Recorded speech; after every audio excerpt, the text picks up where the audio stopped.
பரிசுத்த ஆவியானவரோடு நடக்கிறதான அந்த உன்னத அனுபவங்களை குறித்து நாம் பார்த்து கொண்டிருக்கிறோம். அவரோடு கூட உறவு கொள்வதற்கு நம்ம என்ன செய்யணும், எப்படிப்பட்ட காரியங்களை நாம் நம்முடைய வாழ்க்கையில பழகி கொள்ள வேண்டும் என்பதை குறித்து கடந்த நாட்களில் பேசி கொண்டிருக்கிறோம். கர்த்தருடைய ஆவியானவர் நம்மோடு கூட இடைப்பட்டு கொண்டிருக்கிறார், நம்மை உருவாக்கி கொண்டிருக்கிறார் என்பதை நிச்சயம் என்னால் சொல்ல முடியும். ஆகையினாலே இந்த நாளிலே தொடர்ந்து நாம் அந்த காரியங்களை குறித்து நாம் பார்க்க போகிறோம். நேற்று நாம் பார்த்தோம், பரிசுத்த ஆவியானவரோடு நம்ம ஒரு நாளும் பேரம் பேசக்கூடாது. அவர் சொன்னால் அவர் சொன்னதை உடனடியாக நாம் செய்ய வேண்டும் என்பதை பார்த்தோம்.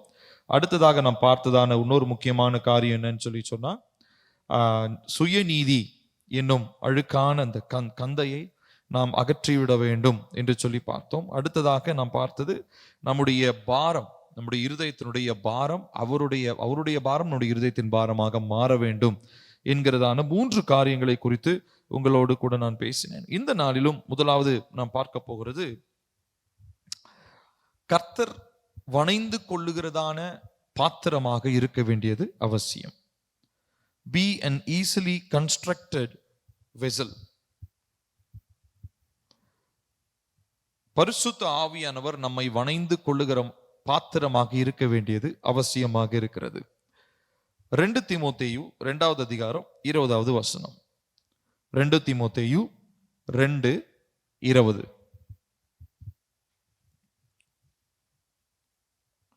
2 தீமோத்தேயு 2:20.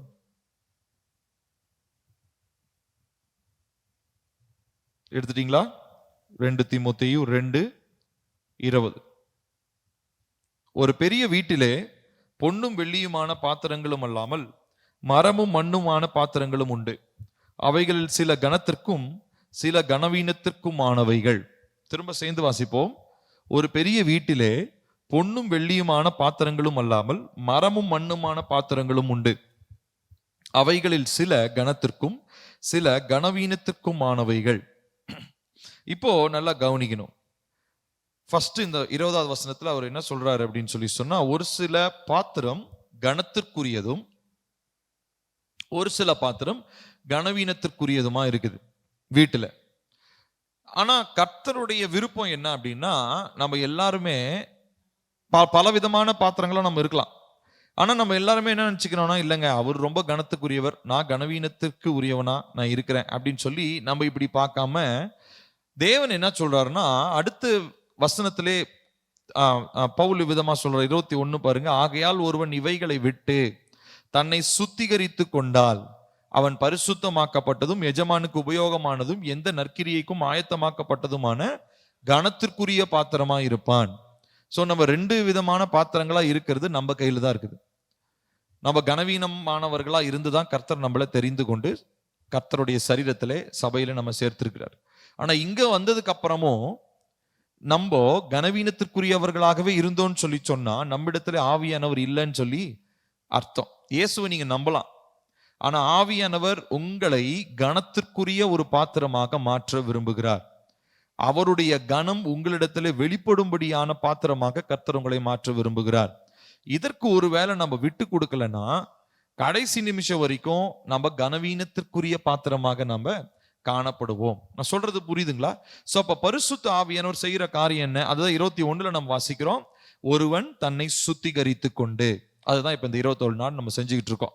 ஒருவன் தன்னை சுத்திகரித்து கொண்டு, அவன் சுத்திகரித்து கொண்டால் அவன் பரிசுத்தமாக்கப்பட்டதும், 2வதா உபயோகமானதும் ஆயத்தமாக்கப்பட்டதும். பாருங்க, 3 காரியங்களை இங்க பவுல் சொல்றாரு. பரிசுத்தமாக்கப்பட்டது, உபயோகமானது, ஆயத்தமாக்கப்பட்டது. திரும்ப சொல்லுங்க, என்னென்ன வார்த்தை?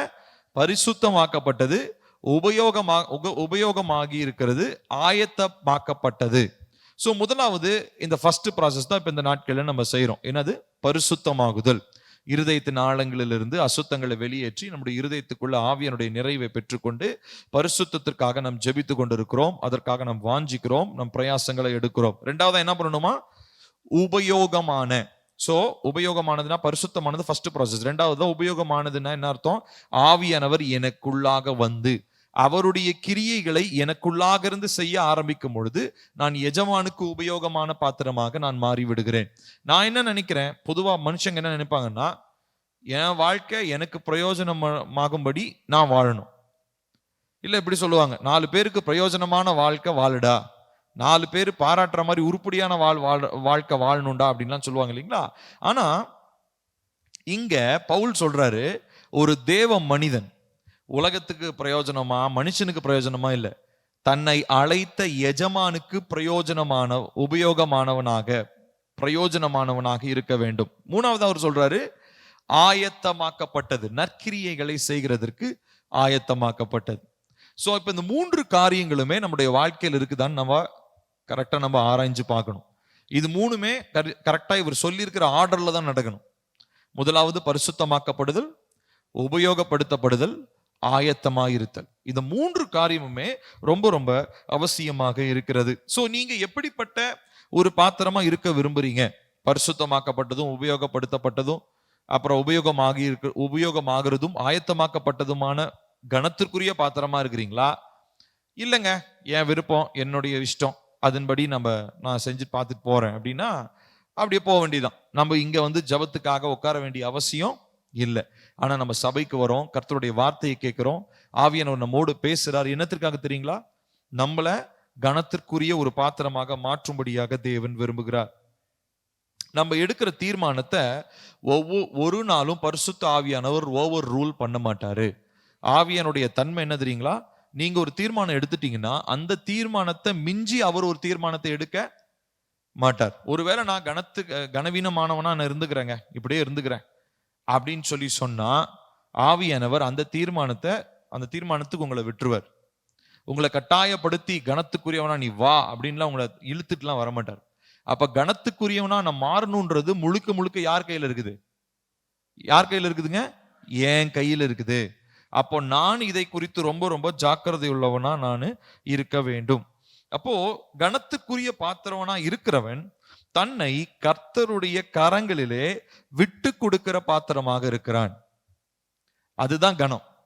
கனத்திற்குரிய பாத்திரமா இருக்கிறவன் தன்னுடைய பாத்திரத்தை கர்த்தருடைய கரங்களிலே விட்டு கொடுக்கிற பாத்திரமாக இருக்கிறான். A person who is an honorable vessel is a person who can be easily constructed. அவன் உருவாக்கப்பட முடியும். வேண்டிய விதத்திலே அவரால் என்ன பண்ண முடியும்? உருவாக்க முடியும். குயவனுடைய கையில் இருக்கிறதான களிமண்ணாக வளைந்து கொடுக்கிற, விட்டு கொடுக்கிற ஒரு களிமண்ணா இருக்கும்போது அந்த களிமண்ணை குயவன் என்ன பண்ணுவாரு? அழகான ஒரு பாத்திரமாக அவர் செய்வார்.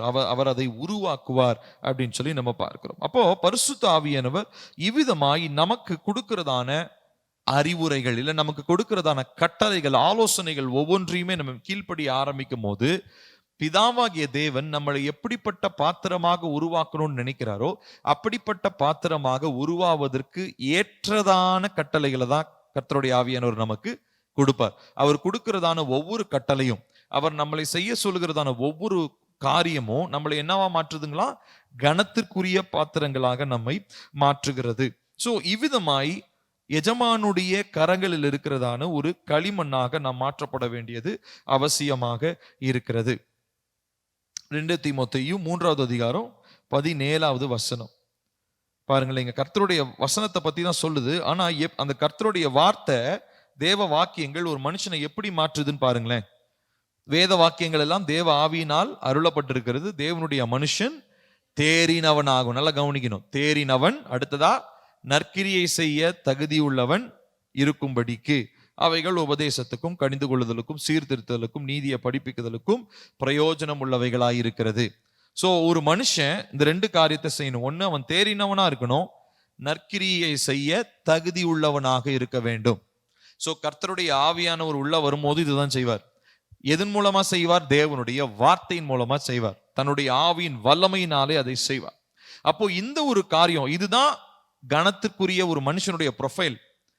உங்க ப்ரொஃபைல் என்னங்கன்னு கேட்பாங்கல்ல. ப்ரொஃபைல் என்ன அர்த்தம்? உதாரணத்துக்கு ஒரு வேலை செய்யறாரு, இந்த கம்பெனில உங்களுடைய ப்ரொஃபைல் என்ன, உங்களுடைய டெசிக்னேஷன் என்னன்னு கேட்கிறோம்ல. நீங்க செய்யக்கூடிய வேலையினுடைய தகுதி என்ன, இல்ல நீங்க என்ன எப்படிப்பட்ட வேலையை செய்யறீங்க.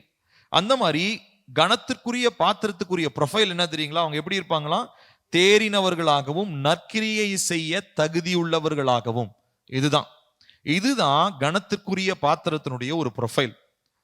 இப்போ இதன்படி நம்முடைய வாழ்க்கை இன்றைக்கு மாறி இருக்கிறதா, இல்ல ஒருவேளை மாற்றப்படுறதுக்கு நம்ம ஒப்பு கொடுக்கிறோமா அப்படின்றது இந்த நாள்ல உங்க முன்னாடி ஒரு கேள்வியாக நான் வைக்கிறேன். 2 கொரிந்தியர் 4வது அதிகாரம் 7வது வசனத்துல பவுல் விதமா சொல்றார். வாசிக்கலாம். 2 கொரிந்தியர் 4:7.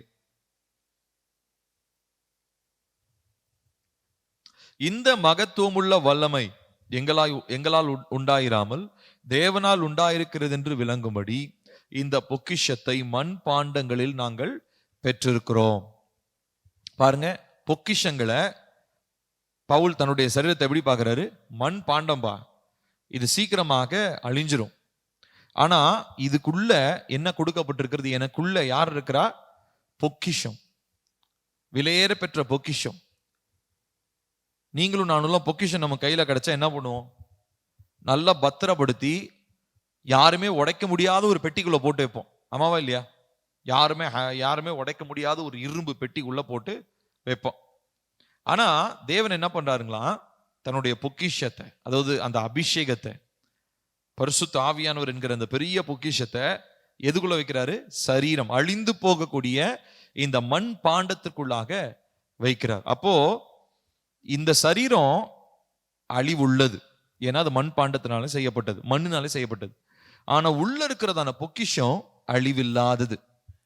ஹல்லேலூயா. அப்போ இந்த கனத்தை, அப்போ எந்த அளவுக்கு அழிந்து போகக்கூடிய இந்த சரீரத்திற்கு அவர் கனம் கொடுக்கிறாரு நீங்க யோசிச்சு பாருங்க.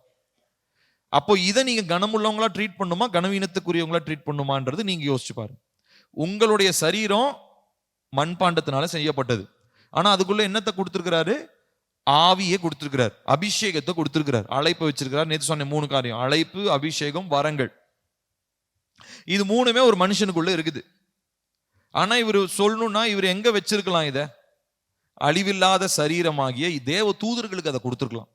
ஆமா தானே? தேவ தூதர்கள் அவங்க நம்மளை விட அழிவில்லாத சரீரம் உடையவங்க அவங்க. ஆனா தேவன் அவங்க மேல கிருபையால தேவன் அவங்களுக்கு அழைப்பை கொடுக்கல. அவங்கெல்லாம் தேவனுடைய கட்டளையை செய்கிறதான பணிவிடை ஆவிகள், அவ்வளவுதான். அவங்க சர்வெண்ட்ஸ், வேலைக்காரங்க. ஆனா நம்மளை எப்படி பார்க்கிறார் தெரியுமா? அவர் புத்திரர்களாக, பிள்ளைகளாக பார்க்கிறார். பிள்ளைகளா பார்க்கிறது மாத்திரம் இல்ல, நம்ம சரீரம் அழிஞ்சு போகக்கூடிய தகுதி இருக்கிறதுன்றது தெரிஞ்சும் நமக்குள்ள கனமான ஒரு பொக்கிஷத்தை வைக்கிறார். இந்த புரிதல் வந்துச்சுன்னு சொல்லி சொன்னா நம்ம என்ன பண்ண ஆரம்பிப்போம் தெரியுங்களா? நம்மளுடைய சரீரத்தை கனத்திற்குரிய சரீரமாய் 3 காரியங்கள் செய்ய ஆரம்பிப்போம். என்ன பண்ணுவோம்? பரிசுத்தமாகும்படி, எஜமானுக்கு உபயோகமாகும்படி, நற்கிரியைகளை செய்ய ஆயத்தமாக்கப்படும்படி ஆன 3 காரியங்களை நம்முடைய வாழ்க்கையில நம்ம தினந்தோறும் என்ன பண்ணணுங்க? செய்து கொள்ளணும். ஏன்னா நமக்குள்ள யார் தங்கி இருக்கிறா? பொக்கிஷமாகிய பரிசுத்த ஆவியானவர் அழிவுக்குரிய மண்பாண்டத்துல அவர் என்ன பண்ணியிருக்கிறாரு? தங்கி இருக்கிறார். அப்போ இதை நாம் புரிந்து கொள்ள வேண்டும். குயவன் கையிலே நான் எப்படி இருக்கிறேன்? ஒரு களிமண்ணா இருக்கிறேன். அவர் என்னை வணைந்து கொள்வதற்கு நான் விட்டு கொடுக்க வேண்டியது அவசியமாக இருக்கிறது. இப்போ இதற்காக நம்ம ஜெபிக்க போகிறோம். ஜெபிக்கலாமா? பரலோக தேவனே, கனவீனத்திற்குரிய பாத்திரமாய் நான் இருந்த நாட்களுக்காய் இன்றே உம்மிடம் இயேசுவின் நாமத்தில் மன்னிப்பையும் இரக்கத்தையும் கேட்கிறேன். என்னை தயவாய் மன்னியும் ஏசப்பா. எல்லாரும் கேட்கலாமா? கத்தாவே, நீங்க கனத்துக்குரியவனா என்னை மாற்றி இருக்கிறீங்க. ஆனா நான் கனவீனத்துக்குரியவனா என்னுடைய நேரத்தை நான் செலவழிச்சிட்டேன், என்னுடைய நாட்களை நான் வீணடிச்சிட்டேன். சொல்லலாம், எல்லாரும் வாயை திறந்து சொல்லலாமா? நீங்க கனத்துக்குரியவனா பார்த்ததுனாலதான் எனக்குள்ள உங்க ஆவியை தந்தீங்க, அந்த பொக்கிஷத்தை மண் பாண்டங்களில தந்தீங்க. ஆனா இந்த பாத்திரத்தினுடைய மகிமையை புரிந்துக்காம, எனக்கு நீங்க கொடுத்திருக்கிறதான இந்த கனத்தை நான் அறிஞ்சு கொள்ளாம, அப்பா நான் எத்தனையோ அசுத்தங்களிலே, எத்தனையோ பாவங்களிலே நான் உழன்று கொண்டிருந்தவனா இருந்தேனப்பா. இப்பொழுது என்னை தயவாய் மன்னியுங்க. இனிமேலும் ராஜா, நான் பரிசுத்தமாக்கப்பட்டதோ, நான் அப்பா உமக்காக உங்களுடைய எஜமானுக்கு உபயோகமாக்கப்பட்டதோ, அப்பா தேவனுடைய கிரியைகளை செய்யத்தக்க ஆயத்தத்தோடு நான் இருக்கும்படியாக இந்த நாளிலே கர்த்தாவே எனக்கு நீர் உதவி செய்வீராக என்று சொல்லி நான் ஜெபிக்கிறேன். அப்பா இந்த நாளில் அதற்கான தயவா மன்னிப்பை கேட்கிறேன். நான் இவ்விதமான என்னுடைய வாழ்க்கையை நான் உதாசீனப்படுத்திட்டேன். என்னுடைய வாழ்க்கையில நான் கனவீனத்திற்குரிய பாத்திரமாக நான் இருந்த நாட்கள் அநேகம் ஆண்டவரே. ஆனாலும் உம்முடைய வருகை சமீபமாய் இருக்கிறது ஆண்டவரே. அப்பா இன்னைக்கு உங்க பக்கத்துல உங்களுடைய வார்த்தையை கேட்டு உணர்வுள்ளவனா இப்போ என்னால தைரியமா சொல்ல முடியும், நான் இனிமேல் கனவீனத்துக்குரிய பாத்திரமாய் இருக்க போவது இல்லை அப்பா. நான் கனத்திற்குரிய பாத்திரமாக மாற்றப்படுகிறேன் அப்பா. அடுத்ததாக சொல்லுவோம், பிதாவே, பரிசுத்த ஆவியானவர் மூலமாய் நீர் என்னை எப்படிப்பட்ட கனத்திற்குரிய பாத்திரமாய் மாற்ற விரும்புகிறீரோ அப்படிப்பட்ட பாத்திரமாய் என்னை இன்றே விட்டு கொடுக்க கிருபையை இயேசுவின் நாமத்தில் கேட்கிறேன். கேட்கலாமா? கர்த்தாவே, நான் விட்டு கொடுக்கிறேன்ப்பா. பரிசுத்த ஆவியானவர் என்னை கனத்திற்குரிய பாத்திரமாய் நீங்க மாற்றும்படி என்னை நான் விட்டு கொடுக்கிறேன். சொல்லலாமா? குயவன் கையில் இருக்கிற களிமண்ணை போல என்னை நான் விட்டு கொடுக்கிறேன். என்னுடைய ஊழியத்தின் காரியங்களை நீர் வணைந்து கொள்ளும், என் வாழ்க்கையின் காரியங்களை வணைந்து கொள்ளும், என் எதிர்கால திட்டங்களை நீர் வணைந்து கொள்ளும், என்னுடைய தொழிலை நீர் வணைந்து கொள்ளும். அப்பா, இது எல்லாமே உங்களுடைய கரத்தில் இருக்கிற கனத்திற்குரிய பாத்திரமாக இருக்க வேண்டும். இதுவரைக்கும் உம்மை உதாசீனப்படுத்தினதினாலே, இதுவரைக்கும் உம்முடைய வல்லமையை நான் மறந்ததினாலே, இதுவரைக்கும் என்னுள் ஆவியானவர் பொக்கிஷமா இருக்கிறீர் என்பதை குறித்த உணர்வு தெளிவு இல்லாததினாலே, இதுவரைக்கும் இந்த காரியங்களை எல்லாம் நான் கனவீனத்திற்குரிய காரியங்கள் ஆக நான் நேரத்தையும் காலத்தையும் வீணடிச்சிட்டேன்ப்பா. ஆனாலும் இனிமேல் நான் அப்படி இருக்க போவது இல்லை. இனிமேல் என்னுடைய வாழ்க்கை கனவீனமான வாழ்க்கையா இருக்க போவது இல்லை. சொல்லுங்க எல்லாரும் வாயை திறந்து. இனிமேல் என்னுடைய ஊழியம் கனவீனமான ஊழியமா இருக்க போவது இல்லை. இனிமேலும் என்னுடைய வேலை, என்னுடைய கையின் பிரயாசங்கள் கனவீனமானதாக இருக்க போவது இல்லை. நான் செய்கிற காரியம், நான் எடுக்கிற முயற்சி, அது எல்லாவற்றிலும் கனத்திற்குரிய காரியங்களை நான் முதன்மைப்படுத்த நீர் எனக்கு இந்த நாளிலே விசேஷித்த கிருபையை எனக்கு இயேசுவின் நாமத்தினாலே தருவீராக அப்பா. அடுத்ததாக சொல்லுவோம், தேவனே, என்னுடைய வாழ்க்கையில் குயவனுக்கு தடையாயிருக்கிற சகல மாம்சத்தின் கிரியைகளையும் அசுத்த கிரியைகளையும் இயேசுவின் நாமத்தில் என்னை விட்டு வெளியேற்றுகிறேன். சொல்லலாமா? குயவனே, உங்க கையில நான் விட்டு கொடுக்க முடியாதபடி என்னிடத்துல காணப்படுகிற மாம்ச கிரியைகள், என்னிடத்துல காணப்படுகிற அசுத்தத்தின் கிரியைகள் இயேசுவின் நாமத்தினாலே என்னை விட்டு இப்பொழுதே வெளியேறுவதாக. மாய்மாலத்தின் கிரியைகள், என்னிடத்துல காணப்படுகிறதான வேஷங்கள், என்னிடத்துல காணப்படுகிறதான துர்குணங்கள், என்னிடத்துல காணப்படுகிறதான தேவனுக்கு பிரியமில்லாத செயல்கள் இப்பொழுதே வெளியேற்றப்பட்டு குயவன் விரும்புகிறதான கனத்திற்குரிய பாத்திரமாக மாற்றப்படும்படியாக இப்பொழுது நான் ஒப்பு கொடுத்து ஜெபிக்கிறேன். கமான், எல்லாரும் வாயை திறந்து சொல்லுங்களேன். கர்த்தாவே, என்னுடைய வாழ்க்கையில குயவனாகிய உம்முக்கு அப்பா, நீங்க வணைந்து கொள்ளுகிற விதத்திற்கு தடையா இருக்கிற சகல மாம்சத்தின் கிரியைகளையும் அசுத்த வல்லமைகளையும் இயேசுவின் நாமத்தினாலே எங்களுடைய வாழ்க்கையை விட்டு நாங்கள் வெளியேற்றுகிறோம். சொல்லுவோம், இயேசுவின் நாமத்தினாலே எங்களுடைய வாழ்க்கையை விட்டு வெளியேறுவதாக. குயவனுடைய கரங்களுக்கு நாங்கள் விட்டு கொடுக்க முடியாதபடி எங்களிடத்துல காணப்படுகிற பெருமை, எங்களிடத்துல காணப்படுகிற மேன்மை, எங்களிடத்துல காணப்படுகிற புகழ்ச்சி, எங்களிடத்துல காணப்படுகிறதான அந்த தற்பெருமை இயேசுவின் நாமத்தினாலே எங்கள் வாழ்க்கையை விட்டு, இருதயங்களை விட்டு வெளியேறட்டோ. இயேசுவின் நாமத்தினாலே அசுத்த வல்லமைகள் குயவனுக்கு விட்டு கொடுக்காமல் எங்களுக்கு குயவனுக்கு விரோதமாக எங்களை திருப்புகிறதான அசுத்த வல்லமைகள் எங்கள் சரீரத்தின் அவயவங்களை விட்டு, இருதயத்தின் அறைகளை விட்டு இயேசுவின் நாமத்தினாலே இன்றே வெளியேறுவதாக. குயவனுடைய கையிலே விட்டு கொடுக்கிறதான பாத்திரங்களாக அவர் எங்களை கனத்திற்குரிய பாத்திரமாக மாற்றப்படும்படியாக இப்பொழுதே இயேசுவின் நாமத்தில் நாங்கள் ஜெபிக்கிறோம்ப்பா. அடுத்ததாக சொல்லுவோம், குயவன் என்னில் கிரியை செய்யும் போது விட்டு கொடுக்கிற பாத்திரமாய் என்னை இப்போதே மாற்றும்படியான விசேஷித்த கிருபையை இயேசுவின் நாமத்தில் கேட்கிறேன். கேட்கலாமா? ஆண்டவரே, ஒரு விசேஷித்த கிருபை வேண்டாம் ஆண்டவரே. உங்க கிருபை இல்லைன்னா இந்த காரியத்தை என்னால செய்ய முடியாது. அப்பா, அந்த கடின தன்மை நீங்கி என்னுடைய இருதயம் கிருபையினால நிரம்பட்டும். அந்த கிருபையை நான் பெற்றுக்கொள்ளும் பொழுது அப்பா, நான் விட்டு கொடுக்கிறவனாக கனத்திற்குரிய பாத்திரமாக நான் மாற்றப்படும்படியாக நான் இப்பொழுது இயேசுவின் நாமத்தில் ஜெபிக்கிறேன். கமான், எல்லாம் உணர்வுள்ள இருதயத்தோட, இருதயத்தின் ஆழத்திலிருந்து தேவனை பார்த்து சொல்லலாமா? கர்த்தாவே, என்னுடைய பாத்திரம் கனத்திற்குரிய பாத்திரமாய் மாற்றப்படும்படி நான் விட்டு கொடுக்கிற கிருபையை எனக்கு தாங்கப்பா. ஒரு நாளும் அப்பா, நான் முரட்டாட்டம் செய்கிறதான அந்த எண்ணங்கள், முரட்டாட்ட ஆவிகள் எனக்குள்ளாக இருந்து கிரியை செய்ய கூடாதப்பா.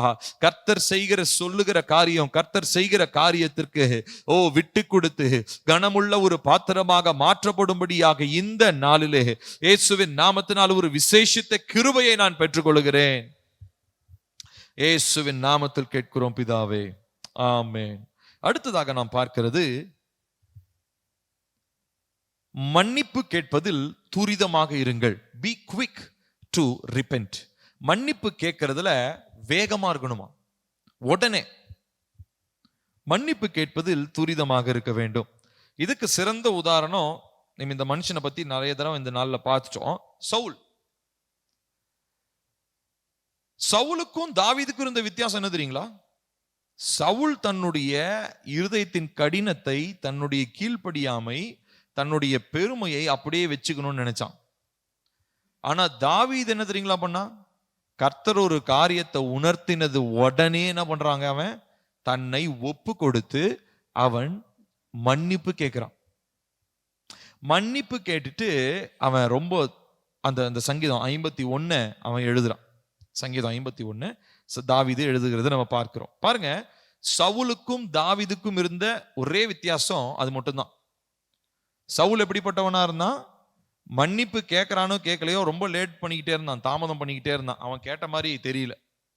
ஆனா தாவீது பாத்தீங்கன்னா, அவன் செஞ்ச பாவத்திற்கு உடனேயே அவன் மன்னிப்பு கேட்கிறான். ஆனா சவுல் என்ன பண்றான்னா, தன்னுடைய பாவங்களை நியாயப்படுத்தும்படி விரும்புகிறான். நான் பார்க்கிறோம் இல்லைங்களா, ஆண்டவர் சாமுவேல் மூலமா சொல்றார், அமலேக்கியர்களுடைய எல்லாத்தையும் என்ன பண்ணிட்டு வரணும், நீ அழிச்சிட்டு வரணும் அப்படின்னும் போது சவுல் கேட்கிறாரு, சாமுவேல் கேட்கிறாரு, ஏன்டா இப்படி பண்ற, ஆடு மாடோட சத்தம் கேட்குதுன்னு என்ன பண்றாரு அவரு? உடனே அதை தன்னை நியாயப்படுத்துறாரு. இல்ல, ஒரு சிலதெல்லாம் பலி செலுத்துறதுக்காக நான் கொண்டு வந்தேன், நான் கேட்டேன் அவங்ககிட்ட, பலியை கர்த்தர் கேட்கவே இல்லை. அப்ப பாருங்க, தான் செய்ததான செயலை அவன் நியாயப்படுத்துகிறான். ஆனா தாவீது செஞ்ச பாவத்தை நாத்தான் தீர்க்கதரிசி சொன்ன உடனே அவன் என்ன பண்ணா, தன்னுடைய வாழ்க்கையை மன்னிப்பு கேட்க அவன் தன்னுடைய வாழ்க்கையை விட்டு கொடுத்தான். பொதுவாக இந்த மன்னிப்பு கேட்கிறத நம்ம ஏனோ தானோ என்று நினைத்துக் கொள்கிறோம். we take it for granted. repentance அப்படியே ஏனோ தானோன்னு நினைச்சுக்கிறோம். ஆனா நம்முடைய வாழ்க்கையில நம்ம செய்ய வேண்டிய, தினமும் செய்ய வேண்டிய ஒரு முக்கியமான ஒரு காரியம், ஒரு விஷயம் என்ன தெரியுங்களா? மனம் திரும்புதல். கர்த்தர் நமக்கு உணர்த்தும் போது உடனே அடுத்த செகண்ட் பாவத்தெல்லாம் செஞ்சு முடிச்சுட்டு அதுக்கப்புறமா லெஷரா நைட் டைம்ல தூங்கும் போது இல்லை, உடனே. இதுதான் நம்மள பரிசுத்த ஆவியானவருக்கு உணர்வுள்ளவர்களாக மாற்றும். எந்த அளவுக்கு உடனே நம்முடைய மனம் திரும்புதல், அதாவது மன்னிப்பு கேட்குதல், கர்த்தரிடத்துல உடனே அடுத்த நொடியை நம்ம செய்ய ஆரம்பிக்கிறோமோ, அந்த அளவுக்கு பரிசுத்த ஆவியானவருடைய ரெஸ்பான்ஸ் நமக்கு ரொம்ப வேகமாக இருக்கும். ஏன்னா நம்மளுடைய ரெஸ்பான்ஸ் எப்படி இருக்கணும்? உடனே இருக்கணும். இப்ப கர்த்தர் உதாரணத்துக்கு, இப்ப நான் என் போனை பார்க்கிறேன். என் போனை பார்க்கும்போது தேவையில்லாம திடீர்னு ஏதோ ஒன்று பார்த்துட்டேன், ஒரு செகண்ட் இல்ல ஒரு 2 செகண்ட் எக்ஸ்ட்ராவா ஒரு விஷயத்த, நான் தேவையில்லாத ஒரு விஷயத்த, அசுத்தத்தை நான் பார்த்துட்டேன்னு வச்சுக்கோங்களேன், இது சாதாரணம் தானே அப்படின்னு சொல்லக்கூடாது. உடனே போனை தூக்கி போட்டு, ஆவியானவரே, உங்களுக்கு பிரியமில்லாத ஒரு காரியத்தை என்னுடைய ஜன்னலாகிய கண்களின் வழி என்ன ஆயிடுச்சு, உள்ள போயிருக்கு, என்ன தயவா இப்போ மன்னிங்க. உடனே இந்த அசுத்தத்தை என்னுடைய வாழ்க்கையை விட்டு நீக்கி போடுங்க. ஆனா நம்ம என்ன திரும்ப பண்றோம்? போனு அப்புறம் பார்த்துக்கலாம், இதெல்லாம் இப்படிதான் இருக்கும் அப்படின்ட்டு அப்படியே பார்த்துட்டு, அது அப்புறம் அதுக்கான மன்னிப்பே கேட்கறதே கிடையாது, மறந்தே போயிடும். நீங்க காலையில இருந்து சாயங்காலம் வரைக்கும் போன்ல என்னென்ன பார்த்தீங்க ஞாபகமா வச்சுட்டு இருக்கீங்க. ஆனா நீங்க பார்க்குற கொஞ்சம் அசுத்தம் கூட கண்கள் வழியா, இல்ல பேசுற ஒரு வார்த்தை கூட வாய் வழியா, இல்ல கேட்கிற ஒரு வார்த்தை கூட காது வழியா போய் உடனே நம்முடைய இருதயத்தை என்ன பண்ணுது தெரியுமா? தீட்டுப்படுத்துது. அது டைம் எடுத்துலாம் தீட்டுப்படுத்தாது, உடனே தீட்டுப்படுத்தும். உடனே அசுத்த வல்லமைகளுக்கு ஒரு வழியை அது திறந்து கொடுத்துரும். அப்போ நம்ம செய்ய வேண்டிய காரியம், ஒரு காரியம் தப்புன்னு தெரிஞ்ச அடுத்த நொடியே நம்ம என்ன பண்ணணுங்க? ஆவியானவர் இடத்துல மன்னிப்பு கேட்க துரிதமாக நாம் இருக்க வேண்டும். எந்த அளவுக்கு மன்னிப்பு கேட்க துரிதப்படுகிறோமோ அந்த அளவுக்கு ஆவியானவர் நம்மிடத்திலே கிரியை செய்வதற்கு அவர் துரிதப்படுவார். நான் சொல்றது புரியுதா? எந்த மனுஷன் தன்னுடைய வாழ்க்கையில ஜபத்துக்கு உடனே பதில் வரணும்னா, அந்த மனுஷன் உடனே தன்னுடைய பாவங்களை அவன் என்ன பண்ணணும்? அறிக்கை செஞ்சுக்கிட்டே இருந்தா பரிசுத்த ஆவியானோட ரெஸ்பான்ஸ், அவர் கொடுக்கிற பதிலும் எப்படி இருக்கும்? உடனே இருக்கும். அப்போ இதை இந்த நாட்கள்ல கர்த்தர் நமக்கு தெளிவுபடுத்துகிறார், நமக்கு கற்றுக் கொடுக்கிறார். அப்போ நம்ம ஆராய்ந்து பார்க்கணும். மறைந்து இருக்கிற காரியம் என்ன, மன்னிக்காம நான் இன்னும் மன்னிப்பு கேட்காத விஷயங்கள் என்ன, உடனே நான் செய்யாத விஷயங்கள் என்ன. நிறைய பேரு நல்லா கவனிக்கணும். நீ பாருங்களேன், நிறைய பேரு நம்முடைய வாயில என்ன பேசுறோன்றதே தெரியாம பேசிக்கிட்டே இருக்கோம். அதனாலதான் பாட்டு பாடுறோம், என் வாய்க்கு இன்றே காவல் வையும். பாட்டு மட்டும் பாடுறோம், ஆனா பாட்டு பாடிட்டு அடுத்த பிரேயர், இந்த ஜபம் முடிஞ்ச உடனே அடுத்து யாரையாவது பத்தி வாயில பேசுறது. சோ அப்போ வாயில யாரை பத்தியும் நான் பேச மாட்டேன்னு ஃபர்ஸ்ட் ஒரு தீர்மானம் எடுக்கணும். என் வாயை திறந்து நான் யாரை பத்தியும் பேச மாட்டேன். இப்ப தமிழ் பத்தி நான் பேசணும்னா தமிழ் பத்தி நான் தமிழ் கிட்ட தான் பேசணும்.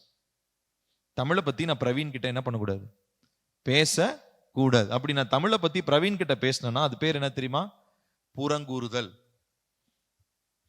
தமிழுக்காக ஜோமன்னு சொல்றது வேற, தமிழ் என்ன பண்ண தெரியுமா அப்படின்னு பிரவீன்கிட்ட சொல்றது வேற. இன்னைக்கு நிறைய பேரு, அதுவும் மெயினா லேடிஸ், பெண்கள் தான் சொல்றேன், பெண்கள் செய்யறது என்ன தெரியுங்களா, வாயை திறந்து யாராவது ஒருத்தரை பத்தி, அங்க இருக்க மாட்டாங்க அவங்கள பத்தி பேசுறது. பேசவே கூடாது. பேசுனீங்கன்னா பிசாசு உள்ள வந்து குடிகொண்டு உட்காரும். இருக்கிற எல்லா 90 அறைகளையும் பிசாசு தான் உட்காந்துட்டு இருக்கும், ஆவியனர் இருக்க மாட்டார். யாரை பத்தியும் இனிமேட்டு என்ன பண்ணக்கூடாது, நம்ம பேசக்கூடாது. என்கிட்ட நீங்க பேசுனீங்கன்னா என்னை பத்தி பேசுங்க, உங்களை பத்தி பேசுங்க, நம்ம 2 பேர் சேர்ந்து தேவனை பத்தி பேசலாம். மற்றபடி மூணாவதா ஒரு மனுஷனை பத்தி நான் பேச வேண்டிய அவசியம் இல்லை. அவங்க தப்பு பண்ணிட்டோம், அநியாயம் பண்ணிட்டோம், அக்கிரமம் பண்ணிட்டோம், ஆனா அதை பத்தி நம்ம பேசக்கூடாது. பேசணும்னா ஆண்டவர் சமூகத்துல போய் அவங்களுக்காக நீங்க என்ன பண்ணுங்க, ஜெபம் பண்ணுங்க. ஆண்டவரே இப்படி பேசினாங்க, இதை நீங்க பாக்குறீங்க, நீங்க இத காரியத்தை விசாரிங்க. யாருக்கிட்டையும் நீங்க சொல்லக்கூடாது, சொல்ல வேணாம்லாம் கிடையாது, சொல்லக்கூடாது. உங்களுக்கு விரோதமா, எனக்கு விரோதமா ஒருத்தர் தப்பு பண்ணிட்டாரு, எனக்கு விரோதமா ஒரு தப்பு பண்ணிட்டாரு, எனக்கு என்ன துரோகம் பண்ணார் தெரியுமா, அவரு எனக்கு என்ன பாவம் பண்ணார் தெரியுமான்னு ஊர் ஃபுல்லா சொல்லிட்டு என்ன பண்ணக்கூடாது, தெரியக்கூடாது. நம்ம செய்ய வேண்டியது நேரா கர்த்தருடைய சமூகத்துல போய், கர்த்தாவே இந்த மனுஷன் எனக்கு விரோதமான ஒரு காரியத்தை இப்படி செஞ்சாரு, நான் உங்க சமூகத்துல வைக்கிறேன், நீங்க இந்த காரியத்தை பொறுப்பெடுத்து கொள்ளுங்க, அவ்வளவுதான். ஆனா இதை மீறி நம்ம ஒரு வாயில இருந்து ஒரு வார்த்தை அவங்கள பத்தி வேற ஒருத்தன்ட்ட நம்ம பேச ஆரம்பிக்கும் போது பிசாசு உள்ள வருவான். திரும்ப தெளிவா சொல்றேன், உங்களை பத்தி, உங்களுக்கு எதிரில் இருக்கிற நபரை பற்றி இல்லாம வேற யாராவது ஒரு நபரை பத்தி நீங்க ஒரு உரையாடல்ல ஒரு யாரையாவது பேசுனீங்கன்னா கண்டிப்பா பிசாசு உள்ள வருவான். அப்ப வரும்பொழுது உள்ள வந்து அவன் பெருசா கோட்டை கட்டி உட்காந்துக்குவான், அடிமைத்தனம் வந்துடும், அரண்கள் வந்துடும், அதுக்கப்புறம் அதுல இருந்து வெளியே வர்றதுக்கு பயங்கர பிரச்சனை. அப்போ நம்ம இவ்விதமா கர்த்தருடைய ஆவியானவர் ஒரு வாய் வந்துருச்சா உடனே ஆண்டவர் கண்டிப்பா உணர்த்துவாரு, ஆவியானவர் உள்ள இருந்து உணர்த்துவாரு, ஏய் பேசாத அப்படின்னு சொல்லுவார். அந்த உணர்ச்சிக்கு, அந்த உணர்த்துதலுக்கு நம்ம காது கொடுக்கறதே கிடையாது. அந்த டைம்ல ஆவியானவரை போட்டு ஒரு ரூம்குள்ள பூட்டி வச்ச மாதிரி பூட்டி வச்சுட்டு, ஆவியானவர் உள்ளே பத்திரமா இருங்க, நான் என்னன்னாலும் ஆசை தீர பேசணுமோ என்ன பண்றேன், அவங்கள பத்தி பேசிட்டு அதுக்கப்புறமா உங்களை பத்தி நான் பேச வரேன் அப்படின்னு சொல்லி நம்ம நிறைய நேரம் ஆவியானவரை நமக்குள்ள வச்சு நம்ம அடக்கி வச்சிடறோம் கிடையாது. ஆனா ஆவியானவரை நம்மளுடைய இருதயத்தின் அறைகள், எல்லா அறைகளுக்குள்ளாகவும் அவர் ஃப்ரீயா மூவ் ஆகிறதுக்கு அலோவ் பண்ணும். எல்லா அவயவங்களும் அவர் மூவ் ஆகிறதுக்கு அலோவ் பண்ணோம்னா ஒவ்வொரு அவயவங்களிலிருந்தும் அவர் நம்மளை என்ன பண்ணிக்கிட்டே இருப்பாரு, கண்ட்ரோல் பண்ணுவார். நமக்கு ஒரு லிமிட்டேஷனை கொடுப்பாரு.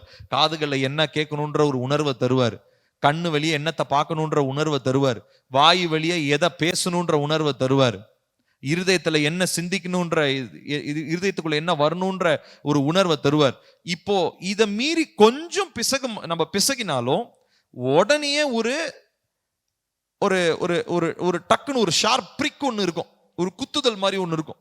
அதுதான் என்னது, மனம் திரும்பு, உடனே மனம் திரும்பு. அப்போ உடனே அது நம்ம தள்ளி போடாம நம்ம அந்த காரியங்களிலே நாம் மனம் திரும்ப வேண்டியது அவசியமாக இருக்கிறது. அப்போ ஒவ்வொரு முறையும் நாம் தவறு செய்யும் பொழுது, இல்ல ஆவியானவருக்கு விரோதமான காரியங்களை செய்யும் பொழுது, நமக்கும் ஆவியானவருக்கும் இடையே இருக்கிறதான அந்த ஃப்ளோ, அந்த ஃப்ளோ என்ன பண்ணிடுறோம் தெரியுங்களா, நம்ம வெட்டி போடுகிறோம். நான் சொல்றது புரியுதா?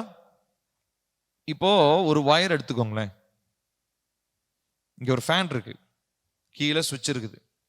இந்த ஃபேனுக்கும் சுவிட்சுக்கும் இருக்கிறதான அந்த வயர் எப்படி இருக்கணும், ஒழுங்கா கனெக்ட் ஆயிருக்கணும். இதுல எங்கேயாவது கனெக்ஷன் ஆயிடுச்சு, இல்ல கனெக்ஷன் பிஞ்சிருச்சு, ஒயர் பிஞ்சிருச்சு அப்படின்னா அது ரொம்ப ஆபத்து இல்லையா? இதுக்கு கரண்ட் வராது, இந்த ஃபேனும் சுத்தாது. அடுத்ததா கீழே யாராவது அந்த கரண்ட்டை மிதிச்சாங்கனாலும் அது ஆபத்துல போய் முடியும். அப்ப அதே போலதான் நம்மளுடைய வாழ்க்கையில ஆவியானவரோடு இருக்கிற தொடர்பை நம்ம எப்ப தெரியுமா துண்டிச்சு போடுறோம்? மன்னிப்பு கேட்காத பட்சத்துல நாம வழியென போய் வயரை போய் வெட்டி விடுற மாதிரி. அப்ப என்ன ஆகும்? உங்க வாழ்க்கையில தேவனுடைய ஆசீர்வாதத்தை இழப்பீங்க. இன்னொன்னு, அது ரொம்ப ஆபத்தான ஒரு பின் விளைவுகளை என்ன பண்ணும், அது ஏற்படுத்துகிறதா இருக்கிறது. அப்போ நம்ம மன்னிப்பு கேட்கல அப்படின்னு சொல்லி சொன்னா, தவறு செஞ்சுக்கிட்டே இருக்கோம், மன்னிப்பு கேட்கலன்னு சொல்லி சொன்னா, நம்ம வழியென போய் நமக்கும் ஆவியானவருக்கும் இருக்கிறதான தொடர்பை நாம் துண்டிக்கிறோம். நம்ம வாழ்க்கை பிரயோஜனமும் எழுந்து போகும். ரெண்டாவதா, அது நிமித்தமாய் பின் விளைவுகளும் நிச்சயமாக ஏற்படும் அப்படின்றத நம்ம ஒரு நாளும் நம்ம மறந்து விடக்கூடாது. So always be quick to say I am sorry. ஆவியான இடத்துல உடனே குவிக் வே, அதாவது உடனே என்ன அர்த்தம்? அடுத்த செகண்டே. ஒரு விஷயம் தேவையில்லாம வாயில வந்துருச்சா அடுத்த செகண்டே வாய் தந்து ஆவியானவரே என்னை தயவு செஞ்சு பண்ணீங்க, ஆவியானவரே என்னை தயவு செஞ்சு பண்ணீங்க, இந்த காரியம் என்னுடைய வாயிலிருந்து வருது. அப்போ வாயிலிருந்து வந்துச்சுன்னா இருதயத்துல இருந்து தானே வந்திருக்கணும். அப்ப இருதயத்துல இன்னும் அசுத்தம் இருக்குன்னு சொல்லி அதை ஆராய்ஞ்சு பார்த்து நம்ம ஜெபிக்கிறதுக்கு நம்ம ஒப்பு கொடுக்கணும். அப்போ இவ்விதமா நம்முடைய காரியங்களை நம்ம செய்ய வேண்டியது அவசியமாக இருக்கிறது. அப்போ பரிசுத்த ஆவியானவர் எப்படிப்பட்ட இருதயம் உடையவர்களோடு நெருக்கமா இருக்கிறார்னா, நொறுங்குண்டதும் நறுங்குண்டதுமான இருதயம் உடையவர்களுக்கு கர்த்தர் ரொம்ப நெருக்கமா இருக்கிறார். நொறுங்குண்டதும் நறுங்குண்டதுனா யார் தெரியுமா? உடனே மன்னிப்பு கேட்கிறவங்க. நம்ம வாசிக்கலாம் சங்கீதம் 34:18.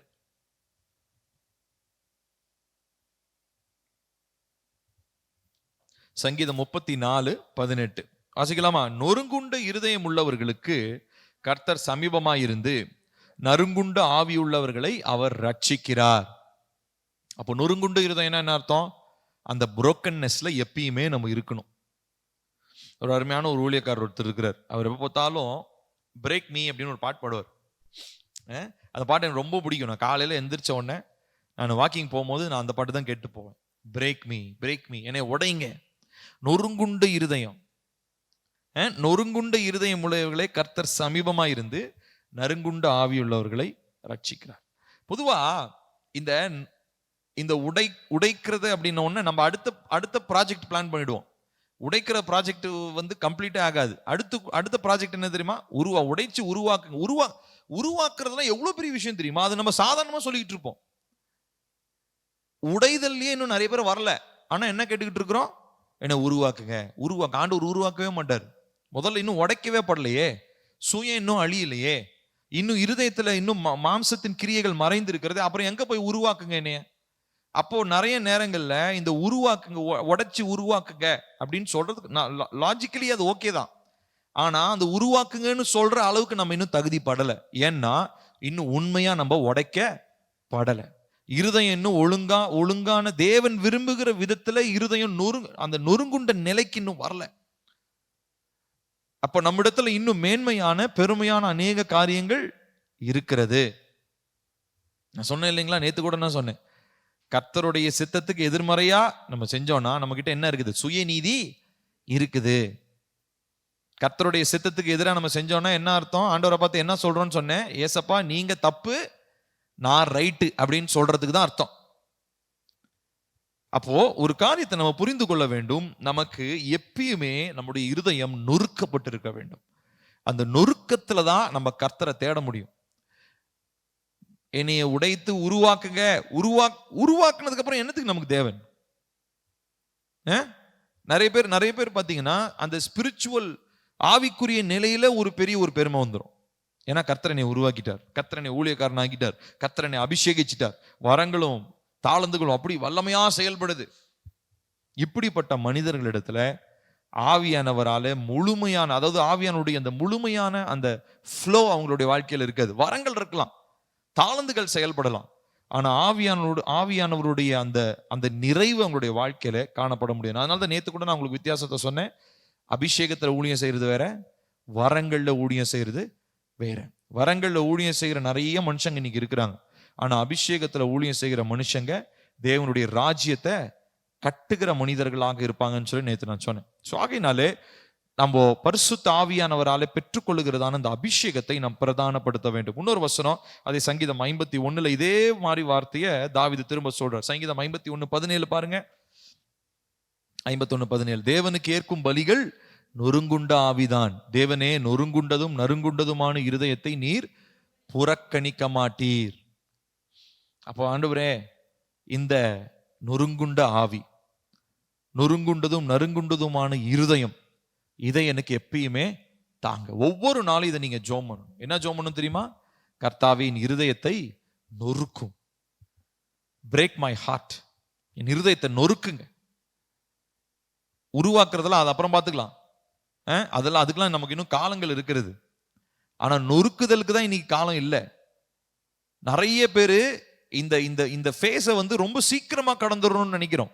ஏன்னா உருவாக்கப்படுதல் தான் நம்மளுடைய ஆசையா இருக்க ஒழிய நொறுக்கப்படுதல் நம்மளுடைய ஆசையா இருக்க மாட்டேது. ஏன்னா நொறுக்கப்படுறதுன்றது ரொம்ப ஒரு டஃப்பான ஒரு ப்ராசஸ். ஏங்க, அதாவது ஒரு ஒரு ஒரு ஒரு பாத்திரத்தை உடைக்கிறது நம்ம செய்யறோம்னா அது உடைக்கிறது ஈஸி. ஆனா அதை செய்யறது ரொம்ப ரொம்ப கஷ்டம். ஆனா அந்த பாத்திரத்தினுடைய கண்ணோட்டத்தில் யோசித்து பாருங்க, உடைக்கிறது அந்த பாத்திரத்துக்கு எவ்வளவு வேதனையா இருக்கும். ஏன்னா ஏன்டா உடைக்கிற அப்படின்னு அந்த பாத்திரம் என்ன பண்ணும், யோசிக்கும் இல்லையா? சோ அதுக்கு ரொம்ப வேதனை அந்த பாத்திரத்துக்கு. அதே மாதிரிதான் கர்த்தர் நம்மளை உடைக்கும் போது அது நமக்கு ரொம்ப ஒரு ஒரு கஷ்டமான ஒரு கடினமான ஒரு ப்ராசஸ் அது. ஆனா நம்ம அதை ஆசைப்படவே மாட்டோம், ஏன்னா அது கடினமானது. ஆனா விட்டு கொடுக்கறது ரொம்ப கடினம், வலிக்கும்.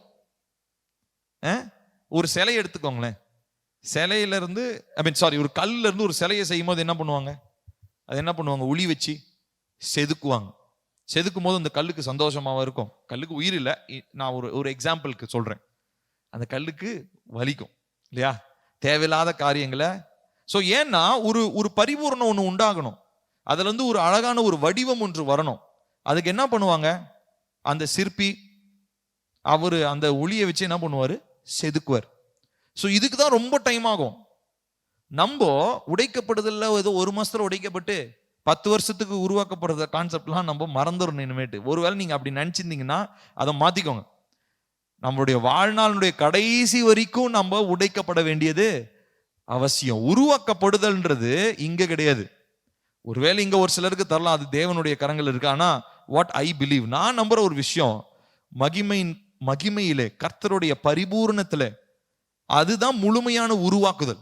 மற்றபடி இங்க உருவாக்கப்படுறது எல்லாமே ஈஸியா உலகத்தினால தீட்டுப்படக்கூடிய காரியங்களை தான் உருவாக்க முடியும். ஆனா கர்த்தர் மகிமையில உங்களுக்காக ஒரு விஷயத்தை உருவாக்கினார்னா அது எப்படி இருக்கும், பரிபூர்ணமா இருக்கும். ஏன்னா நீங்க உருவாக்கப்படுறது எதுக்காக தான் உருவாக்கப்படுறீங்க, பரலோகத்திற்காக உருவாக்கப்படுறீங்க. சோ அங்க பரலோகத்துல உங்களை தீட்டுப்படுத்த வேண்டிய விஷயம், தீட்டுப்படுத்தக்கூடிய காரியம் எதுவுமே இருக்க போவது இல்லை. நான் சொல்றது புரியுதுங்களா? சோ உருவாகுதுன்றது எங்கதான் நம்முடைய ஃபைனல் டெஸ்டினேஷன் எங்கங்க, பரலோகம். தேவன் நமக்காக வைத்திருக்கிற நித்திய வாழ்க்கையில தான் அந்த ஹோல்சம், அந்த கம்ப்ளீட்னஸ் இருக்குது. மற்றபடி இங்க இருக்க வேண்டிய நாட்கள் எல்லாம் நம்ம ஆசைப்பட வேண்டியது என்ன தெரியுமா, என்ன உடையும் நொறுங்குண்ட ஆவி, நறுங்குண்ட இருதயம். நான் உடனே மன்னிப்பு கேட்கணும், நான் தவறு செஞ்சு உடனே நான் தவறு செஞ்சுட்டா உடனே நான் மன்னிப்பு கேட்கணும். இந்த ஒரு ஹம்பிள்னஸ், தாழ்மை இல்லைன்னா நித்தியத்திற்காக நம்ம உருவாக்கப்பட முடியாது. நான் சொல்றது புரியுதுங்களா? ஸோ இந்த ஹம்பிள்னஸ் நமக்கு ரொம்ப ரொம்ப அவசியமா இருக்கு. நம்ம சேர்ந்து இந்த ஜெபத்தை செய்ய போகிறோம். எல்லாரும் கண்களை மூடுவோம், சொல்லி ஜெபிக்க போகிறோம். பிதாவாகிய தேவனே, என்னுடைய மாம்ச செயல்களையும் பாவ செயல்களையும் நியாயப்படுத்தினதற்காக இப்போதே இயேசுவின் நாமத்தில் மன்னிப்பையும் இரக்கத்தையும் நான் கேட்கிறேன். சொல்லலாமா? கர்த்தாவே, நான் நிறைய செயல்களை செஞ்சு நான் அதை நியாயப்படுத்திட்டான்ப்பா. நிறைய விஷயங்களை செஞ்சு இது ரைட் ஆண்டவர், இதனாலதான் நான் இப்படி செஞ்சேன்னு உங்ககிட்டயே நான் நியாயப்படுத்தி இருக்கிறேன். நிறைய நேரங்கள் நீங்க உணர்த்தியும் நிறைய காரியங்களை நான் செய்யாம இருந்துட்டு உங்க சமூகத்துல பல சாக்கு போக்குகளை நான் சொல்லி இருக்கிறேன். ஆகையினால இப்பொழுதே என்னுடைய எல்லா மாம்ச செயல்களையும் பாவ செயல்களையும் நியாயப்படுத்தினதுக்காக இப்பொழுதே உங்க சமூகத்துல நான் மன்னிப்பு கேட்கிறேன்ப்பா. கேளுங்க, எல்லாரும் வாயை திறந்து கேளுங்க. நான் மன்னிங்க ஏசப்பா, என்ன மன்னிங்க, என்னுடைய செயல்களை நான் நியாயப்படுத்தினதற்காக மன்னிங்க, நான் பேசின வார்த்தை ரைட்டு தான் சொல்லி நியாயப்படுத்தினதற்காக என்ன தயவாய் என்னை மன்னிங்க ஆண்டவரே. இவ்விதமான இந்த மாம்ச செயல்கள் பாவ செயல்களை நான் இனிமே நியாயப்படுத்த கூடாதப்பா. அடுத்ததாக சொல்லுங்க, பிதாவே, நான் நியாயப்படுத்தின அந்த காரியங்களே எனக்கும் உமக்கும் தடையாக இருக்கிறது என்பதை இன்று அறிந்து கொண்டேன். அந்த நியாயப்படுத்தின எல்லா செயல்களும் அவற்றின் விளைவுகளும் இப்போதே இயேசுவின் இரத்தத்தினால் என் வாழ்க்கையை விட்டு அழிக்கப்படுவதாக. நம்ம நியாயப்படுத்தி இருப்போம் இல்லைங்களா, அதெல்லாம் நம்ம வாழ்க்கைக்குள்ள நுழைஞ்சு பெரிய பிரச்சனையை உண்டு பண்ணிட்டு இருக்கு. அதனால இப்ப சொல்லுவோமா, கர்த்தாவே நான் நியாயப்படுத்தின அந்த செயல்கள், அந்த காரியங்கள், அவற்றின் நிமித்தமா எங்களுக்கு எனக்கும் உமக்கும் நடுவில் இருக்கிறதான பெரிய பிளவு ஒன்று ஏற்பட்டிருக்கிறது ஆண்டவரே. அதை இப்பொழுதே என்ன தயவா நீங்க மன்னிங்க, என்னை இப்பொழுதே என்ன தயவா நீங்க மன்னிங்க இயேசுப்பா. இவ்விதமா எனக்கும் உமக்கும் இருக்கிறதான இந்த பிளவு இன்றே சரி செய்யப்படுவதாக. நான் நியாயப்படுத்தின எல்லா செயல்களும் அவற்றினுடைய விளைவுகளையும் இப்பொழுது இயேசுவின் இரத்தத்தினாலே என்னுடைய வாழ்க்கையை விட்டு நான் அகற்றி போடுகிறேன். நான் நியாயப்படுத்தின காரியங்கள், நான் மன்னிப்பு கேட்காம என் வாழ்க்கைக்குள்ள இன்னும் மறைந்திருக்கிற காரியங்கள், இதெல்லாம் இப்பொழுது இயேசுவின் நாமத்தினாலே, இயேசுவின் இரத்தத்தினாலே என்னுடைய வாயை விட்டு, என்னுடைய அவயவங்களை விட்டு, சரீரத்தை விட்டு, இருதயத்தை விட்டு இயேசுவின் நாமத்தினாலே, இயேசுவின் இரத்தத்தினாலே வெளியேறுவதாக, வெளியேறுவதாக. அடுத்ததாக சொல்லுவோம், பரிசுத்த தேவனே, என்னுடைய பாவங்களே எனக்கும் பரிசுத்த ஆவியானவருக்கும் இடையே உள்ள உறவை துண்டித்திருக்கிறது என்பதை நான் அறிகிறேன்.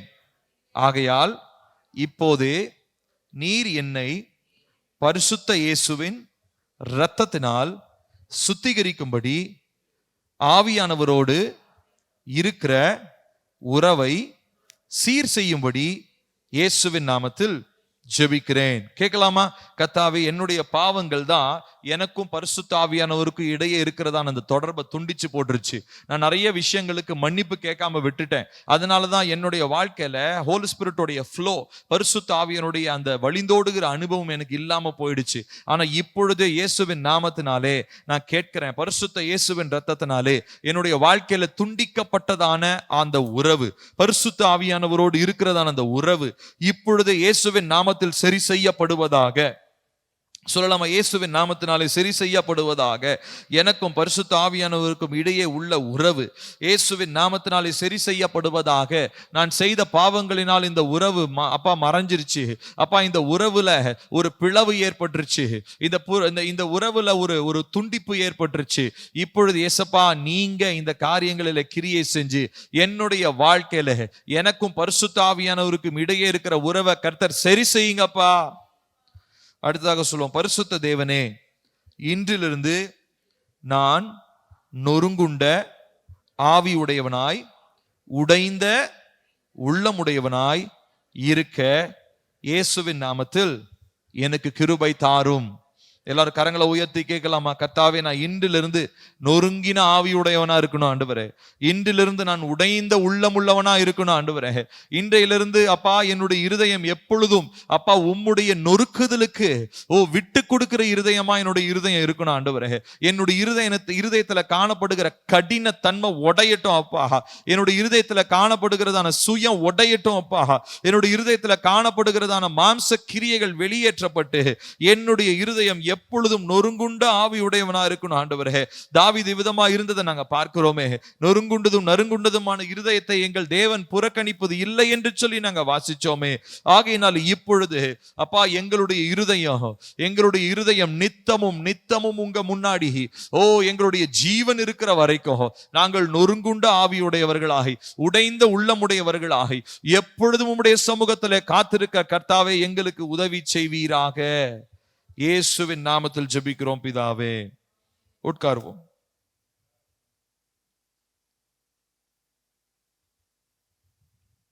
அடுத்ததாக, பரிசுத்த ஆவியானவருக்கு வேதனை உண்டாக்குகிற வழிகள். பரிசுத்த ஆவியானவருக்கு வேதனை உண்டாக்குகிறதான வழிகள். எபேசியர் 4வது அதிகாரம் 30வது வசனம். நம்ம எல்லாருக்கும் தெரிஞ்ச வசனம் தான். எபேசியர் 4வது அதிகாரம் 30வது வசனம். அன்றியும் நீங்கள் மீட்கப்படும் நாளுக்கென்று முத்திரையாக பெற்ற தேவனுடைய பரிசுத்த ஆவியை துக்கப்படுத்தாதிருங்கள். திரும்ப வாசிப்போம். அன்றியும் நீங்கள் மீட்கப்படும் நாளுக்கென்று முத்திரையாக பெற்ற தேவனுடைய பரிசுத்த ஆவியை துக்கப்படுத்தாதிருங்கள்.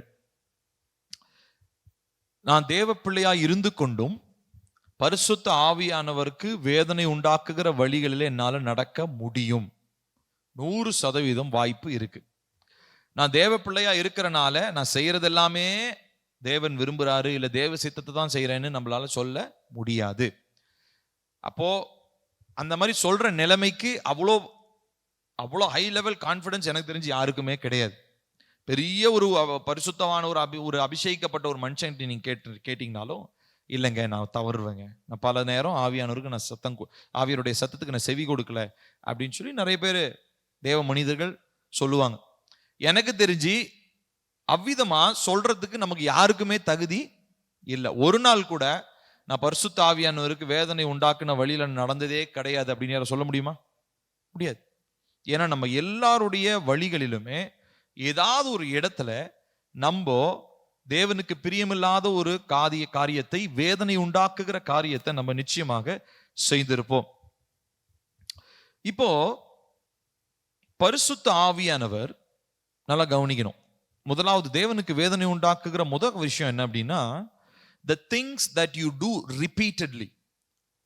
ஒரு விஷயம் செய்யக்கூடாதுன்னு தெரிஞ்சு அந்த விஷயத்தை நீங்கள் அடிக்கடி செய்யும் பொழுது, ஒரு விஷயத்தை செய்யக்கூடாதுன்னு தெரியும், ஆனா அந்த விஷயத்தை அடிக்கடி செய்யும் பொழுது, உதாரணத்துக்கு பொய் பேசக்கூடாதுன்னு தெரியும், ஆனா ஏதாவது ஒரு சூழ்நிலையில பொய் பேசுற மாதிரி வந்துச்சுன்னா உடனே என்ன பண்ணிடுறது? பொய் பேசிடுறது.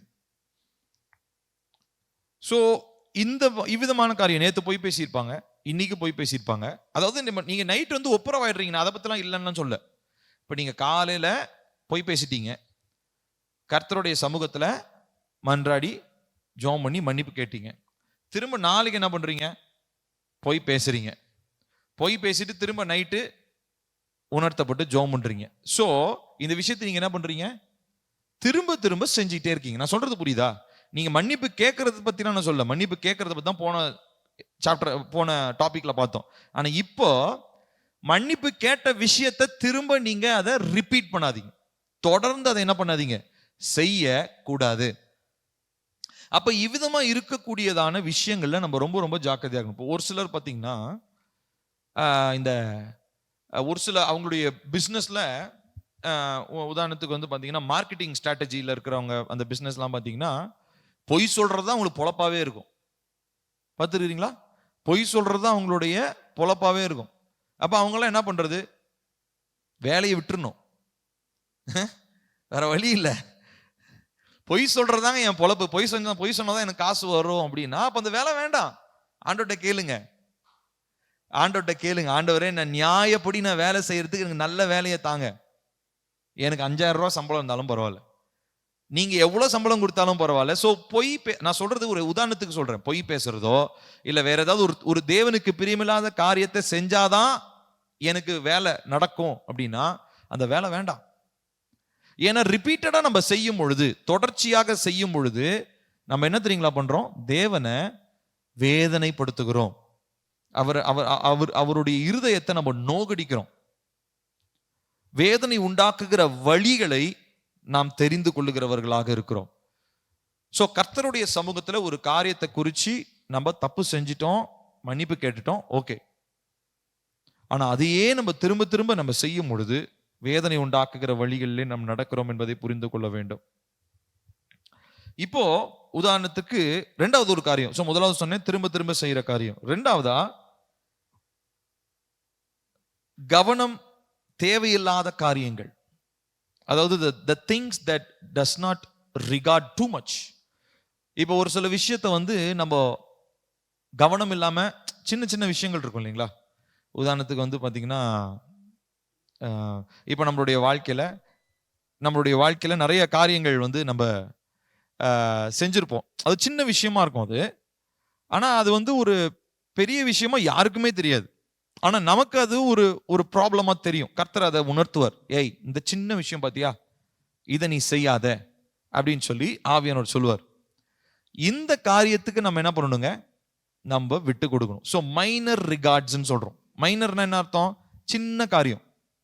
ஒரு காரியம் அதாவது அது ஒரு பொருட்டே இல்லைங்க, ஒரு கடுகு அளவு சின்ன பிரச்சனைங்க. அந்த சின்ன பிரச்சனையை கூட டீல் பண்ணாம என்ன பண்ணாதீங்க, விடாதீங்க. ஸோ அந்த சின்ன ஈவன் மைனர் ரொம்ப கடுகளவு இருக்க பிரச்சனை கூட நம்ம டீல் பண்ணாம விட்டோம்னாலும் அது பரிசுத்த ஆவியானவருக்கு வேதனை உண்டாக்குகிற ஒரு காரியமாக இருக்கிறது என்பதை நாம் புரிந்து கொள்ள வேண்டும். பாருங்க, ஆதியாகமம் 6வது அதிகாரம் 3வது வசனத்துல கர்த்தருடைய வார்த்தை சொல்லுகிறது. கர்த்தருடைய ஆவி பற்றி இங்க நம்ம வாசிக்கிறோம். ஆதியாகமம் 6:3. அப்பொழுது கர்த்தர், என் ஆவி என்றென்றைக்கும் மனுஷனோடே போராடுவது இல்லை. அப்படின்னா என்ன அர்த்தம்? டெய்லிக்கும் போராட்டம் நடந்துகிட்டே இருக்குது. ஆனா ஆண்டவர் ஒரு லிமிட் வச்சிருக்கிறார். இங்க பாத்தீங்கன்னா ஆண்டவர் அந்த ஃபைனல் டே அட்டைன் பண்ணிட்டார்.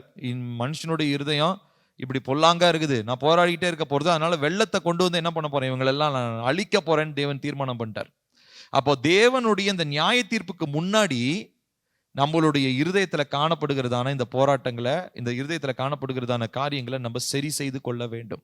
ஒன்னு என்ன சொன்னேன், திரும்ப திரும்ப காரியங்களை செய்வது. இன்னொன்று, பொருட்டல்ல என்று நினைக்கப்படுகிற சின்ன காரியங்களை கூட கவனமாய் நாம் திரும்ப மன்னிப்பு கேட்டு நம் சீர் பொருந்துவது. ஸோ இவ்விதமா இந்த 2 காரியங்களை நம்ம ரொம்ப ரொம்ப ஜாக்கிரதையாக செய்ய வேண்டியது அவசியமாக இருக்கிறது. இப்படி நம்ம செஞ்சோம்னா ஆவியானவரை நாம் வேதனைப்படுத்த மாட்டோம். அடுத்ததாக சங்கீதம் 78:40. இங்க இஸ்ரவேலர்களை பத்தி ஒரு பிரீஃபா சுருக்கமா ஒரு விளக்கத்தை தாவீது பேசுறாரு. அதுல பாருங்க, எத்தனை தரமோ 78:40, எத்தனை தரமோ வனாந்தரத்திலே அவருக்கு கோபமூட்டி அவாந்தர வெளியிலே அவரை விசனப்படுத்தினார்கள். எத்தனையோ தாட்டி கணக்கே இல்லை. எத்தனையோ தாட்டி இஸ்ரவேலர்கள் என்ன பண்ணியிருக்கிறாங்க, தேவனுக்கு விரோதமான காரியங்களை செஞ்சிருக்கிறாங்க. எத்தனையோ தரமோ வனாந்தரத்திலே அவருக்கு கோபமூட்டினார்கள். ஆண்டவருக்கு பெருமில்லாத காரியங்களை செஞ்சு அவரை கோபப்படுத்தினாங்க. அப்போ இவ்விதமா நம்முடைய வாழ்க்கையில நம்ம திரும்ப திரும்ப ஒரு போராட்டத்தை, இல்ல திரும்ப திரும்ப பிரச்சனைகளை, இல்ல திரும்ப திரும்ப தேவனுக்கு பிரியமில்லாத ஒரு பாவத்தை நம்ம செஞ்சுக்கிட்டே இருக்கோம்னு சொன்னா நிச்சயமாக அது ஆவியானவரை வேதனைப்படுத்துகிற, துக்கப்படுத்துகிற ஒரு காரியமாக மாறுகிறது. 2வது என்ன சொன்னேன், பொருட்டல்ல, இது ஒரு பெரிய விஷயமே இல்லை அப்படின்னு சொல்றாங்க பாத்தீங்களா. அது உலகத்துக்கு பெரிய விஷயமா இல்லாம இருக்கலாம், ஆனா எனக்கும் ஆவியானவருக்கும் அது ரொம்ப பெரிய விஷயம். அதனால கண்டிப்பா நான் அதை டீல் பண்ணி தான் ஆகணும், அதை நான் சரி செஞ்சுதான் ஆகணும், நான் அதுக்கு மன்னிப்பு கேட்டுதான் ஆகணும், அதுக்கு நான் கர்த்தருடைய சமூகத்துல பரிசுத்தத்துக்காக நான் கெஞ்சிதான் ஆகணும்.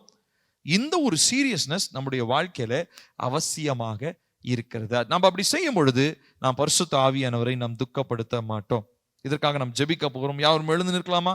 தேவனை நோக்கி பார்க்க போகிறோம். இதற்காக நாம் ஜெபிக்க போகிறோம். பரிசுத்த தேவனே, சேர்ந்து சொல்லுவோம், பரிசுத்த தேவனே, பரிசுத்த ஆவியானவரை துக்கப்படுத்தினதற்காக இன்று உம்மிடம் இரக்கமும் மன்னிப்பையும் இயேசுவின் நாமத்தில் கேட்கிறேன். கேட்கலாமா?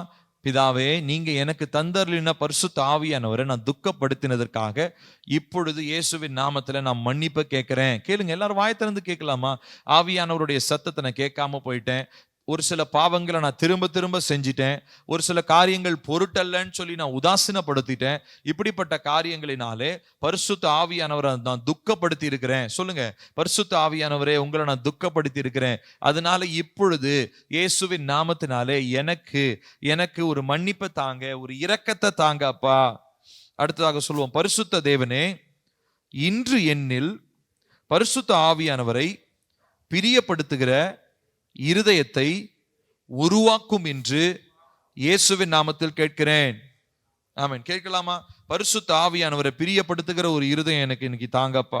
என்னுடைய இருதயம் பரிசுத்த ஆவியானவரை பிரியப்படுத்துகிற இருதயமாக இருக்கட்டும். கேட்கலாம், எல்லாரும் வாயை திறந்து கேளுங்க. அப்பா, என்னுடைய இருதயம் இன்றிலிருந்து பரிசுத்த ஆவியானவரை பிரியப்படுத்துகிற இருதயமாக இருக்கட்டும். என்னுடைய இருதயத்துல காணப்படுகிறதான தேவனுக்கு பிரியமில்லாத காரியங்கள் அகற்றப்பட்டு என்னுடைய இருதயம் முழுவதுமாக பரிசுத்த ஆவியானவரை பிரியப்படுத்தட்டும். பரிசுத்த ஆவியானவரை துக்கப்படுத்துகிற எல்லா கிரியைகளையும் என்னை விட்டு அகற்றுங்க. திரும்ப திரும்ப ஒரு பாவத்தை, திரும்ப திரும்ப ஒரு காரியத்தை நான் அடிக்கடி செய்கிற அந்த பழக்க வழக்கத்திலிருந்து எனக்கு ஒரு விடுதலையை தாங்க அப்பா. திரும்ப திரும்ப ஒரு சில பாவங்களை செய்றேன், ஒரு சில காரியங்களை நான் பேசிட்டு அதை பொருட்டல்ல, அது ஒரு பெரிய விஷயம் இல்லைன்னு சொல்லி நினைச்சுக்கிட்டு நான் இப்படி இருக்கிறதுனால ஆவியானவரை நீங்க துக்கப்படுறீங்க என்பதை நான் அறிந்து கொண்டேன். ஆகையினால் இப்பொழுது இயேசுவின் நாமத்தினாலே நான் கேட்கிறேன், எனக்கு அப்பா உங்களை பிரியப்படுத்துகிற ஒரு இருதயத்தை எனக்கு தாங்கப்பா. அடுத்ததாக சொல்லுவோம், தேவனே பரிசுத்த ஆவியானவரை தொடர்ந்து என் வாழ்க்கையில் துக்கப்படுத்துகிற எல்லா காரியங்களையும் இன்றே தேவனுடைய பரலோக அக்கினியினால் எரிந்து சாம்பலாய் போவதாக. சொல்லாமா? பரிசுத்த ஆவியானவர் துக்கப்படுத்துகிற காரியங்கள் என்னுடைய வாழ்க்கையில இருக்குன்னு சொல்லி சொன்னா, இப்பொழுது அது இயேசுவின் நாமத்தினாலே எரிந்து சாம்பலாய் போகும்படி நான் கட்டளையிடுகிறேன். சொல்லலாம், எல்லாரும் வாயை திறந்து சொல்லுங்க. பரிசுத்த ஆவியானவரை தொடர்ந்து என் வாழ்க்கையில துக்கப்படுத்துகிற காரியங்கள் ஏதாவது இருக்குன்னு சொல்லி சொன்னா, இப்பொழுதே இயேசுவின் நாமத்தினாலே பரலோக அக்கினியினால் அது எரிந்து சாம்பலாய் போவதாக. சொல்லுவோம் எல்லாரும் வாயை திறந்து. பரிசுத்த ஆவியானவரை தொடர்ந்து என் வாழ்க்கையில துக்கப்படுத்துகிற காரியங்கள் இன்றே என்னுடைய வாழ்க்கையை விட்டு இயேசுவின் நாமத்தினால எரிந்து சாம்பலாய் போவதாக. அடுத்ததாக சொல்லுவோம், இயேசுவே உம்முடைய கிருபையினாலும் உதவியினாலும் பரிசுத்த ஆவியானவரை சந்தோஷப்படுத்துகிற செயல்களை செய்வேன் என்று இன்று நான் தீர்மானிக்கிறேன். ஆமென். சொல்லாமா? கர்த்தாவே, இன்னைக்கு நான் ஒரு தீர்மானம் எடுக்கிறேன்ப்பா. பரிசுத்த ஆவியானவரை சந்தோஷப்படுத்துகிற எல்லா காரியங்களையும் நான் செய்ய போறேன். பரிசுத்த ஆவியானவருக்கு துக்கப்படுத்துகிற காரியங்களை நான் செய்ய போறது இல்லை, அதற்கு பதிலாக தேவனை சந்தோஷப்படுத்துகிற காரியங்களை நான் செய்வேன் என்று சொல்லி இயேசுவின் நாமத்தினால இந்த நாளில ஒரு தீர்மானம் எடுக்கிறேன்ப்பா. நான் எடுத்த இந்த தீர்மானத்துல நான் உறுதியாய் இருக்க கர்த்தர் எனக்கு உதவி செய்வீராக என்று சொல்லி நான் ஜெபிக்கிறேன். நம்ம எல்லாரும் கேட்கலாமா? கர்த்தாவே உமக்கு ஸ்தோத்திரம். இந்த நாளில உம்முடைய சமூகத்திற்கு நாங்கள் வருகிறோம் ராஜா. நாங்கள் ஆவியானவரை துக்கப்படுத்தினதற்காக இந்த நாளில இயேசுவின் நாமத்தினாலே நாங்கள் மனம் வருந்துகிறோம். இனி நாங்கள் ஆவியானவரை துக்கப்படுத்த போவது இல்லை. சொல்லலாம் எல்லாரும் வாயை திறந்து. இனி நான் ஆவியானவரை துக்கப்படுத்த போவது இல்லை. இனி என்னுடைய செயல்பாடுகள் ஆவியானவரை துக்கப்படுத்த போவது இல்லை. இனி என்னுடைய வாழ்க்கையில நான் தேவனுக்கு பிரியமில்லாத காரியங்களை நான் செய்ய போவது இல்லை. இப்பொழுதே என்னுடைய இருதயத்தை சீர்பொருந்தும்படியாக நான் ஒப்பு கொடுக்கிறேன். இப்பொழுதே என்னுடைய இருதயத்தை சீர்பொருந்தும்படியாக நான் ஒப்பு கொடுக்கிறேன். ஹல்லேலூயா, ஹல்லேலூயா, ஹல்லேலூயா. ஓ ஹல்லேலூயா, ஹல்லேலூயா. உமக்கு நன்றி, நன்றி, நன்றி, நன்றி அப்பா. நம்ம எல்லாரும் கண்களை மூடி கேட்கலாமா? உம்மை துக்கப்படுத்தின காரியங்களுக்காக நான் மனம் வருந்துகிறேன் அப்பா. இனி நான் அப்படி செய்யக்கூடாது ஆண்டவரே, இனி நான் அப்படி செய்யக்கூடாதப்பா. ஓ ஹல்லேலூயா, ஹல்லேலூயா. ஓ ஹல்லேலூயா. இயேசுவே, கேட்கலாம் எல்லாரும் வாயை திறந்து கேட்கலாம். ஆவியானவரே, உம்மை துக்கப்படுத்துகிற எல்லா காரியங்களும் என்னை விட்டு நீர் அகற்றுங்கப்பா. என்னை விட்டு நீங்க அகற்றுங்கப்பா. என்னை விட்டு நீங்க அகற்றுங்கப்பா.